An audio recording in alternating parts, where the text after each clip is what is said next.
एक मिनट आ जाओ। देखो ये भैया हैं, एक से छोटे भैया हैं, वहीं से लाए पटना से। अब कोर्ट वाले मामले पे आप उसको लीड करोगे तो अभी हटाइए ना ये देखो लीजिएगा तो वही बात निकाल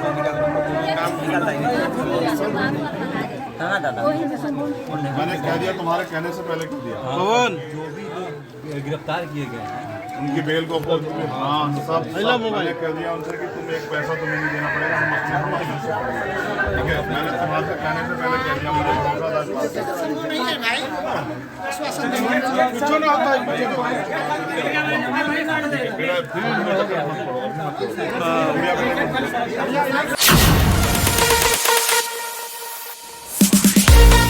राकेश अब राकेश नहीं रहे, वो एक प्रतिकार, एक विरोध का रूप हो गए। अब राकेश को अगर हम राकेश कहें तो हम उनका अपमान है। अब वो हमारे अमर शहीद है, हमारे योद्धा है, हमारे जो है अग्रणी है। वो उन्होंने अपनी शहादत देके हमारे मुर्दे लोगों में जान डालने का काम किया। अरे आराम से रहो ना यार, हल्ला क्या करते हो जब बोल रहे हैं। उन्होंने हम जो बसिया हमारे लोग उनको मानते थे, जो मानते थे कि अगर राकेश भाई हैं तो उनके साथ कोई अन्याय नहीं हो सकता, उन लोगों में जान डालने का काम किया। एक राकेश चले गए, लेकिन आज इस धरती पे, लालगंज की धरती में हजारों राकेश यहाँ जिंदा खड़े हैं। मैं आपसे कहना चाहता हूँ, मैं गया था अधिकारियों से मिलने। ये घटना कोई सामान्य घटना नहीं है, उसमें 4 लोग शामिल नहीं है मेरे लोगों, इसमें बहुत ताकतवर लोग शामिल हैं और सरकार और पुलिस मिलकर इसको बचाने का काम कर रही है। ये अच्छा नहीं है। मैं मुख्यमंत्री जी से भी कहना चाहता हूं कि अगर मेरे भाई के हत्यारों को बचाने का कोई काम करेगा तो फिर लड़ाई आर पार की लड़ी जाएगी, कोई समझौता नहीं होगा। मेरे भाइयों, उन 4 लोगों की हिम्मत नहीं थी कि वो राकेश भाई के आगे को चढ़ा दें। उनके पीछे पुलिस, सरकार और बहुत बड़े ताकतवर लोग हैं। इसलिए ये घटना तब तक नहीं खुलेगी जब तक इस घटना की सीबीआई जांच न हो जाए। और सुनो, पहले सुनो, हल्ला मत मचाओ। सिर्फ कहने से जांच नहीं होगी, कहने से तो न्याय भी नहीं मिलेगा। एक दिन इकट्ठा होने से कुछ नहीं होगा। सीबीआई जांच वो भी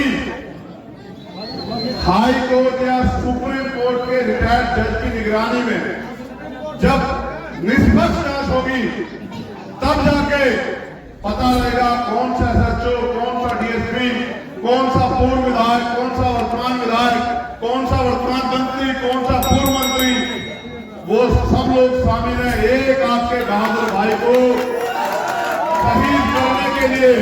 लेकिन मेरे लोगों, अगर ये काम इतना आसान होता तो मुझे यहाँ नहीं आना पड़ता। मैं आपसे एक सवाल भी कह रहा हूँ, मैं आपसे जवाब भी चाहता हूँ। मुझे तो 15 दिन बाद में आया। यहाँ बड़े बड़े नेता आपने तैयार किए, आपने अपनी कीमती वोट उनको दी। इस वोट को बाबा साहब अम्बेडकर ने अपने 4 बच्चों कुर्बानी से दिया था आपको। आप ये बताओ मेरे लोगों, उन नेताओं ने अभी तक भाई को न्याय क्यों नहीं दिलाया? आप बताओ। अब आप ये भी बताओ, जब मैंने घोषणा की तब पुलिस ने एक अपराधी को गिरफ्तार किया। पिछले 12 दिन में तो कोई गिरफ्तार नहीं हुआ था। जब मैंने परिवार से बात करके घोषणा की कि मैं आऊंगा 28 तारीख में, तब एक अपराधी गिरफ्तार हुआ।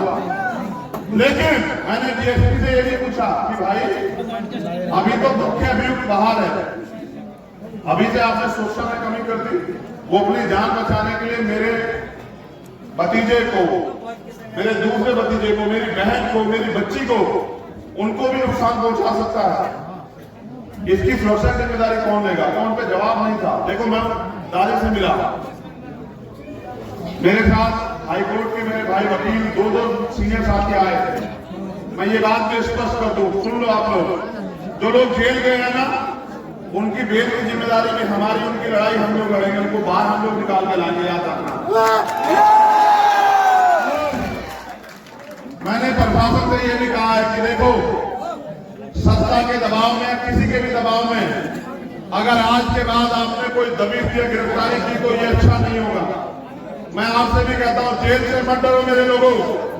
अगर आजादी चाहिए तो उन शहीदों की तरह जिनको हम शहीद आजम सरदार भगत सिंह के नाम से जानते हैं, ऐसे सुखदेव, राजगुरु, ऐसे शहीदों के नाम से जानते हैं। अगर आजादी चाहिए तो हंसते हंसते अपने प्राणों का बलिदान करना पड़ेगा। पीठ नहीं दिखाई राकेश ने आपको, आप जानते हो कितनी गोलियां मारी गई, उसको पीठ नहीं दिखाई। देखो, मैं दादी से मिला और आप देखो कितना दर्द होगा। जब गोलियां चल रही थी तब वो राकेश भाई के पास थी, वो उसके खून को पहुंच रही थी, तब भी वो जारी उसके ऊपर गोलियां चला रहे थे। देखो मां का दिल, देखो, उसको गोलियों का डर नहीं था, वो गोली उसको भी छलनी कर सकती थी, लेकिन मेरी बहादुर मां को, मेरी बहादुर मां को इतना सा भी डर नहीं था अपनी जान का। अगर डर था तो आपके मसीहा की जिंदगी बचाने का डर था उसे कि वो बच जाए, इसलिए वो उसके आंसू और उसके खून पहुंच रही थी। मैं आपसे कहना चाहता हूं मेरे लोगों, उन्होंने एक हफ्ते का समय मुझसे मांगा कि एक हफ्ते में वो सभी आरोपियों को गिरफ्तार करेंगे, लेकिन मैंने उनको, इतने कमजोर मत बनो, तुम कभी इतने ताकतवर थे, तुम्हारी आवाज से दिल्ली घूमती थी, आज तुम्हारे हालात देखो, तुम्हारे अपने लोगों को घर में घुस के मारा जा रहा है। आपस में मत बोलो, चुप रहो। मैंने प्रशासन को 15 दिन का समय दिया आपसे बिना पूछे कि आप एक हफ्ता मांग रहे हो, मैं आपको 15 दिन देता हूं कि 15 दिन में उन गुंडों को गिरफ्तार करो, और अगर 15 दिन में नहीं किया तो मैं अपने भाई के कफन को सौगंध करके कहता हूं, भारतीय संविधान को संकल्प करके, कि फिर प्रदेश में कोई अधिकारी, कर्मचारी, कोई सरकार का नुमाइंदा चैन से नहीं सोएगा। ये मेरा वचन है आप लोगों को।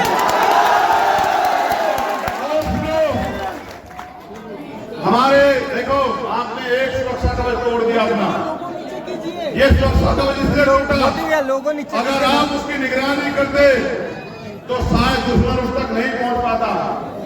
दुश्मन से सीख लो, वो अपनी नेता की निगरानी करते हैं, अगर आप अपने नेता की निगरानी करते तो कोई दुश्मन तक नहीं पहुंच पाता। मैंने और सुरक्षा कवच तैयार किए हैं, सुनो मेरी बात को गौर से। ये अमर ज्योति, ये मैंने इसमें पीएल दाखिल की अभी।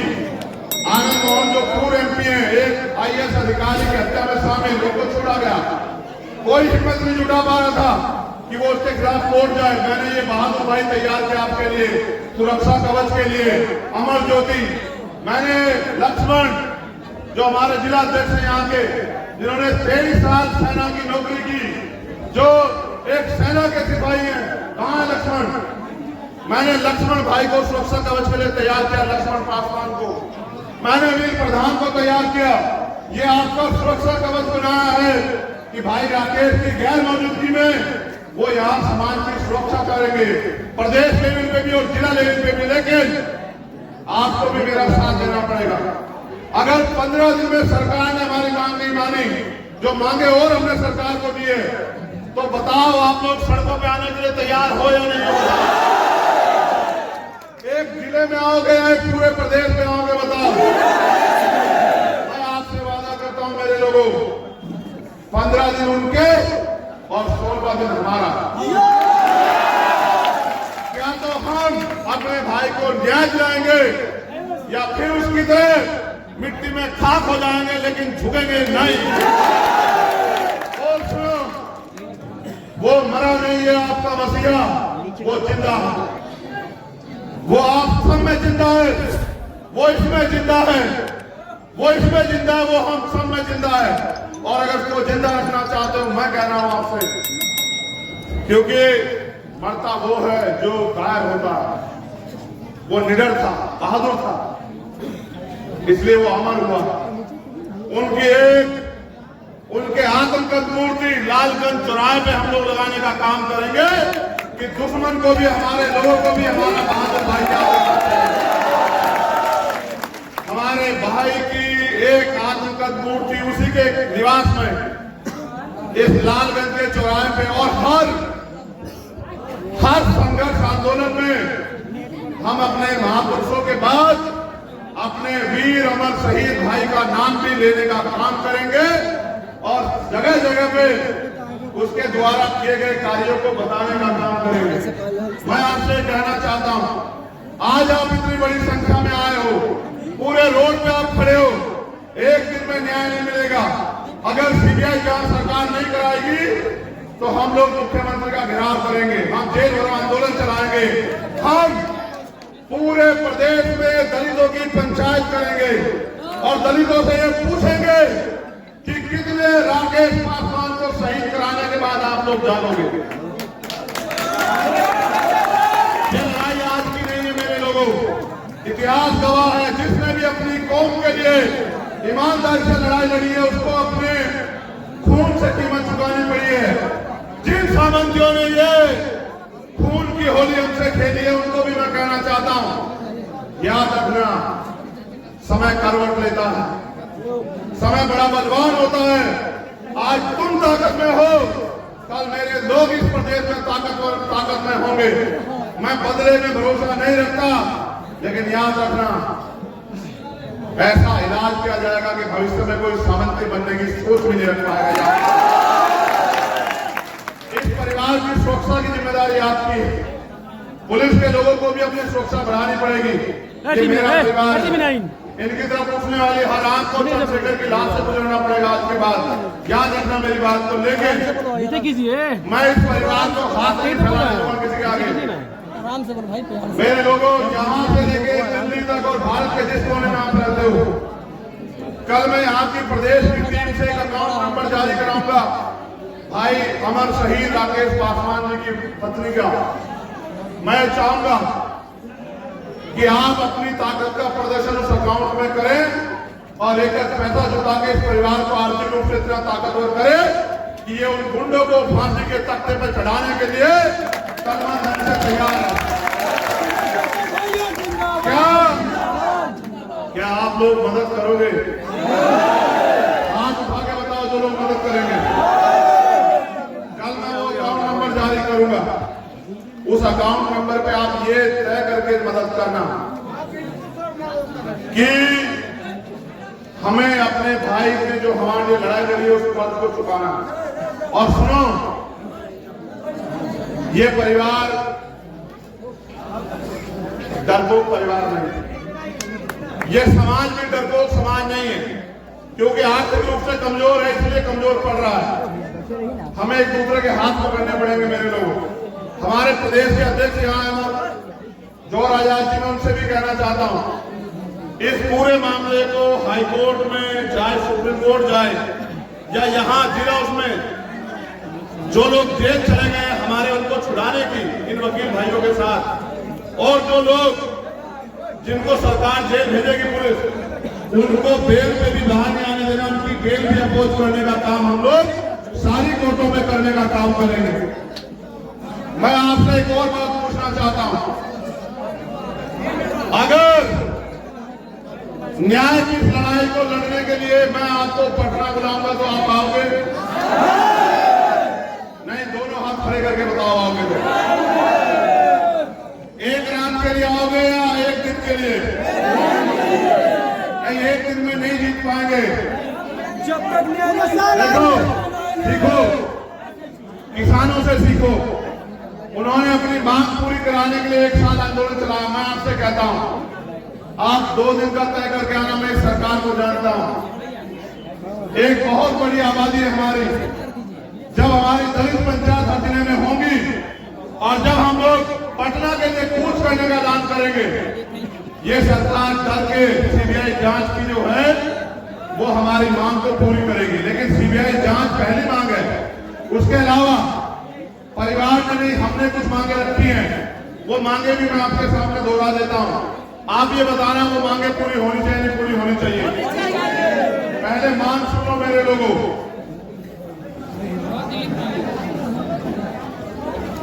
हमारी पहली मांग है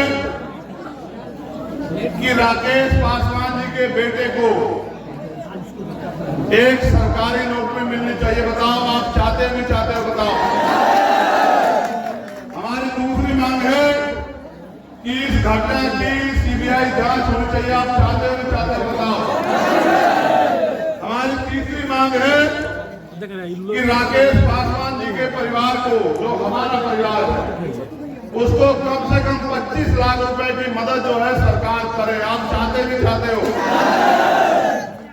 राकेश पासवान जी की पत्नी हमारी बहन को जन वितरण प्रणाली की दुकान व्यवस्था की जाए। आप चाहते हो नहीं चाहते हो? सहेज राकेश पासवान जी के भाई मुकेश पासवान, जो पूर्व में जिला पार्षद रहे लालगंज में, उनको आर्म्स का लाइसेंस दिया जाए। आप लोग चाहते हो नहीं चाहते हो? मैं लाइसेंस के लिए भी सरकार को 15 दिन का समय देता हूं कि हमारे परिवार को जान का खतरा है और पुलिस सुरक्षा जरूरी है, अच्छी बात है।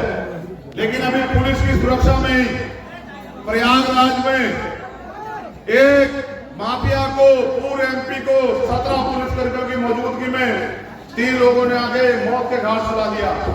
इसलिए आत्मरक्षा के लिए लाइसेंस पूरे परिवार को मिलना चाहिए। आप चाहते नहीं चाहते हो? बताओ।